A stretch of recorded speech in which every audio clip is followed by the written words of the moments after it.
Hello बच्चों, गणित के अंतर्गत हमारा जो 10वां पाठ था भिन्न, इसमें हमने देखा कि एक वस्तु को कैसे हम भिन्न के रूप में अलग अलग भागों में बांटकर समान रूप से उसे दर्शा सकते हैं। अब इसी प्रक्रिया को आगे बढ़ाते हुए हम आगे का समझेंगे। बच्चों, हमने देखा था कि कैसे एक अगर वस्तु हमारे पास है, जैसे इससे आप एक यहाँ पर वृत्त दिया हुआ है, इस वृत्त को आपको कितने भागों में बांटा गया है तो कैसे भिन्न बनाते हैं, ये जानने के लिए हमने पहले देखा था कि हम जितने भागों में बांटते हैं पहले हम उसे गिनते हैं। जैसे कि ये वृत्त है, इसके पहले कितने भाग है ये देख लेते हैं। 1 2 3 4 5 6 7 8, तो टोटल 8 भागों में इसको बांटा गया है। अब अगर इस 8 भाग में 3 भाग किसी को हमने दे दिया तो हम उसे भिन्न के रूप में कैसे लिखेंगे? भिन्न के रूप में लिखने के लिए सबसे आवश्यक है कि जितने भाग हमने किए हैं वस्तु के, सबसे पहले हर के स्थान पर उसे लिख देंगे इस प्रकार। अब जितने भाग हम लेते हैं उस भाग को हम अंश के स्थान पर लिखते हैं। तो इस तरह से हमारा भिन्न बनता है 3/8। 8 भाग इसके किए गए हैं और 3 भाग इसमें से लिया गया है, तो इस प्रकार भिन्न हुआ 3/8। और शब्दों में इसका वाचन इस तरह से करेंगे जो हमने देखा था, शब्दों में लिखेंगे 3/8। अब इसी तरह अगर आपसे बोला जाए कि बचे हुए भाग या न रंगे हुए भाग का भी भिन्न बनाकर उसे शब्दों में लिखें, तो वो भी इसी प्रकार होगा, बिल्कुल आसान। देखिए, जैसे आपने इसका बनाया था उसी प्रकार आप इसी वृत्त का इन भागों का भी भिन्न आराम से बना सकते हैं। भाग कितने किए गए हैं?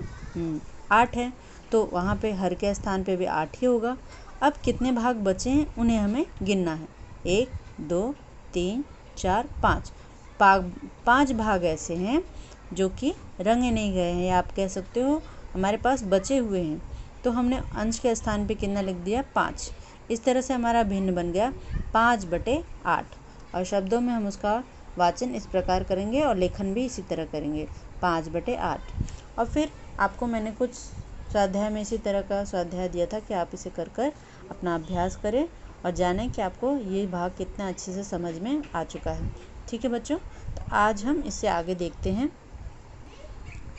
बच्चों, हमने ये देखा कि एक वस्तु को कैसे अन्य भागों में या कई लोगों को बांटना हो या देना हो तो कैसे हम उसे भिन्न के रूप में लिख सकते हैं और उसे दे सकते हैं और उसे बता सकते हैं। परंतु अगर मान लीजिए कि कोई वस्तु, ये आपके पास एक एप्पल है या कुछ भी समझ लीजिए, लड्डू है, ये 2 लड्डू हैं आपके पास, ठीक है। अब चलिए इसको और बढ़ा देते हैं थोड़ा, 3 कर देते हैं ना। ये 3 लड्डू है आपके पास। अब जितने व्यक्ति हैं वो 2 हैं। अब आपसे कहा जा रहा है कि 2 व्यक्तियों में इसे समान रूप से बांटो। तो इसको बांटने के 2 तरीके हैं। पहला, तो आप इन सब के आधे आधे भाग करें और 2 लोग आपस में ले लेंगे। 2 भाग इसलिए क्योंकि 2 लोग हैं, तो 2 भाग हमने किया समान।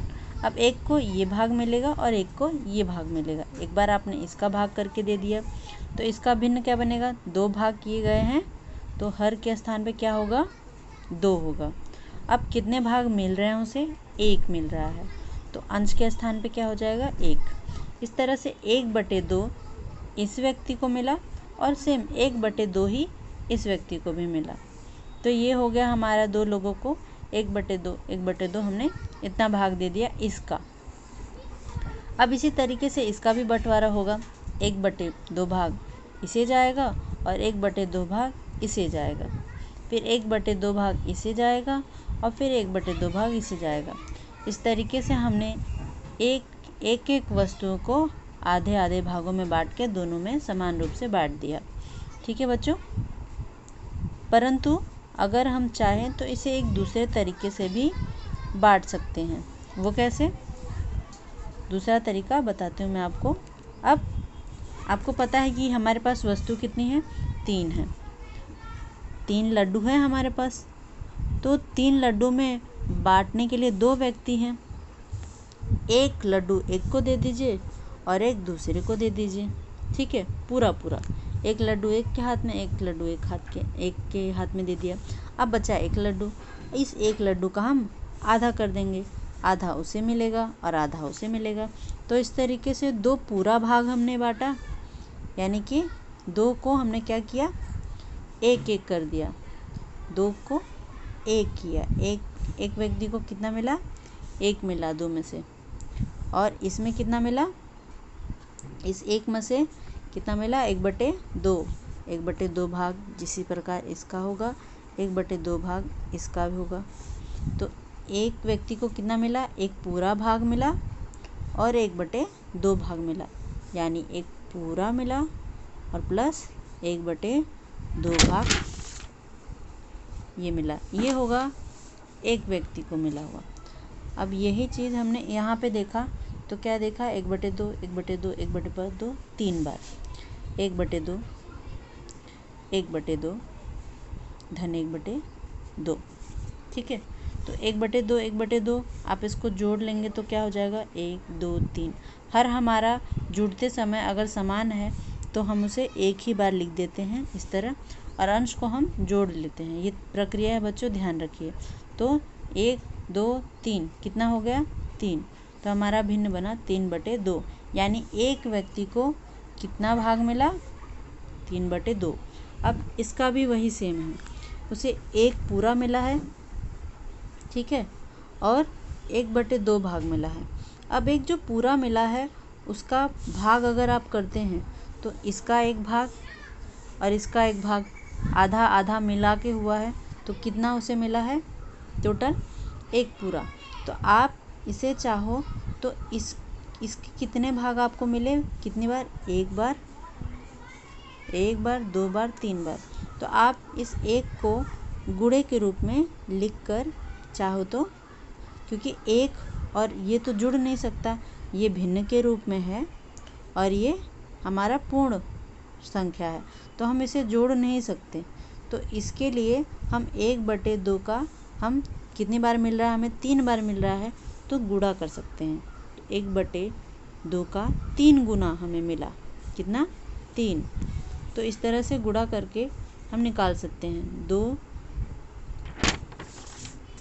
2 हमारा हर हो जाएगा और 3 एकम 3 ऊपर। तो इस तरीके से हमारा ये एक बंटवारा हुआ कि 1 पूरा भाग और आधा, जिसे हम 1.5 कहते हैं। गणितीय भाषा में इसे हम क्या कहते हैं, 1.5 भाग।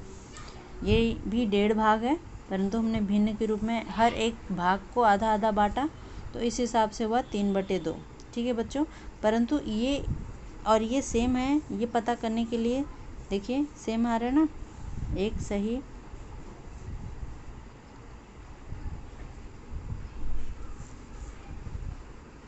तो इस तरीके से हमने दोनों तरीक़ों से इसे बांटा और हमारा परिणाम क्या हुआ, सेम आया। तो 2 अगर हम यहाँ पे करते हैं तो यहाँ हमारा कहलाएगा एक सही 1/2, यानी कि इस तरीके से।